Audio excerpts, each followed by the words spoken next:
Well, thanks to my last few DCEU related videos, people have asked me to do videos on what would happen if in the event I could change the outcome of how the DCEU was run and produced. So I've decided to do a small video series on the subject. I'm not sure how many videos I'm going to be doing for this subject, probably about 3 or 4, but it will be more than one. Of course, this is all hypothetical, and myself and everyone in the comment section and literally on the internet have no control whatsoever of the present and future of the DCEU, but it's kind of fun to talk about these sorts of things, so just try to remember that when you're commenting. So one of the things that make the Marvel Cinematic Universe so successful is their solo films, which they use to tell the origin stories of their heroes and set up who these characters are, all while peppering them with small ties to each other and a bigger world they all inhabit. At first, many thought DC was going this route with the release of Man of Steel, using this movie as their Iron Man, with connective tissue sprinkled throughout. But that wasn't the case, and I think it was quite a big mistake for them to immediately jump into a team-up film and lead into the Justice League without setting up any of the other heroes.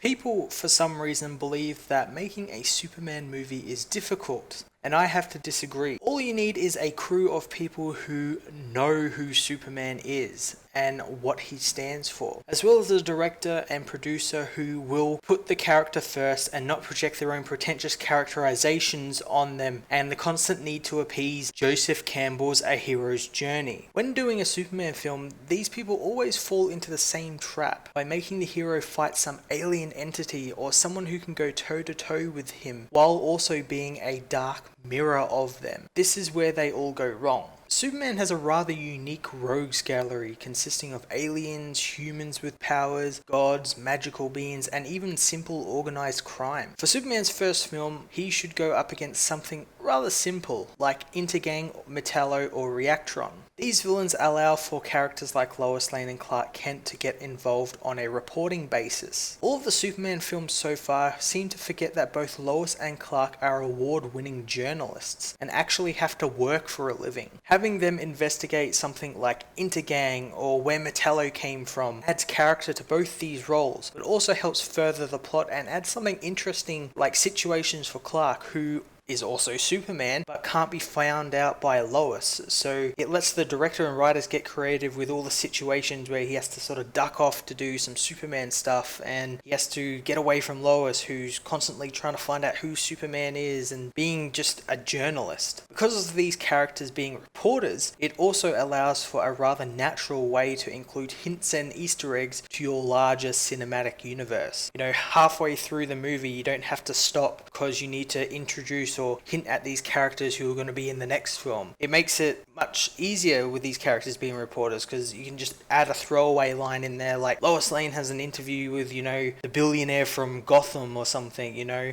She's got to go to Star City to interview a billionaire playboy who's just come back from shipwreck or something, you know, stuff like that, and it's really natural and ties in with what the character actually does for a job. The tone of the film will be overtly fun, but with some drama stemming from Superman's confrontations with the villain, who uses pieces of his home world, something that should be a comfort to him, to hurt him, and the fact that he has to hide his identity from Lois, who he would also develop a working and slightly personal relationship with her over the course of the film. It would be very much an action sci-fi film though at heart. As for directors, the only director I really see being able to pull off a decent Superman film would be Brad Bird, who has proven himself to do thrilling action with the Mission Impossible series, while also making interesting characters in those films. He's also experienced with superhero films, having directed the fantastic Incredibles film, which was very Superman inspired.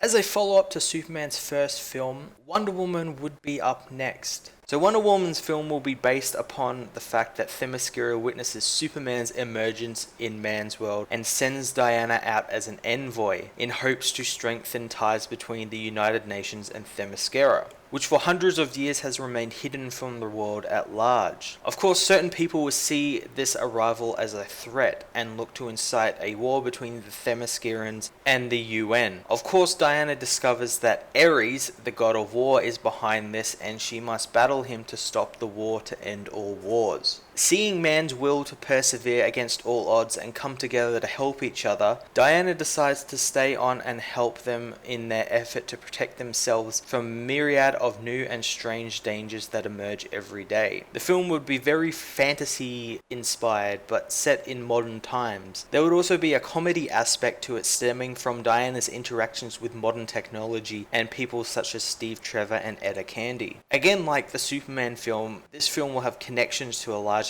DC universe. Superman would obviously play a role in these, and maybe even a cameo, allowing him to meet Diana and form a working friendship built on respect for each other. The current Year One storyline in the DC Rebirth comics would serve as a basis for most of Diana's interactions with man's world. Hints for future films would also be a big factor in these films, which not going so far as to set them up, but merely hinting at them, such as Wonder Woman villain Cheetah, who would be shown in her human form, Barbara Ann Minerva, beginning her expedition and would lead to her to become Cheetah. As for a director for Wonder Woman, I have two choices, J.J. Abrams and Joss Whedon. I chose both these directors because both have created, written and directed TV shows and films with female leads and characters, with Joss even going so far as to pitch a Wonder Woman film in the early 2000s to WB. Both have proven themselves to be blockbuster directors capable of handling big action while not letting the characters suffer, and have a knack for blending humor and drama. The film would simply be titled Wonder Woman. So this covers the first films of a new DC cinematic universe in a way that I would do them. In the next part, we'll look at the effect of the Man of Tomorrow and Diana of Themyscira's public arrival has had on the sunken kingdom of Atlantis and the fast-paced life of Central City. Thank you for watching, and I hope you enjoyed this video.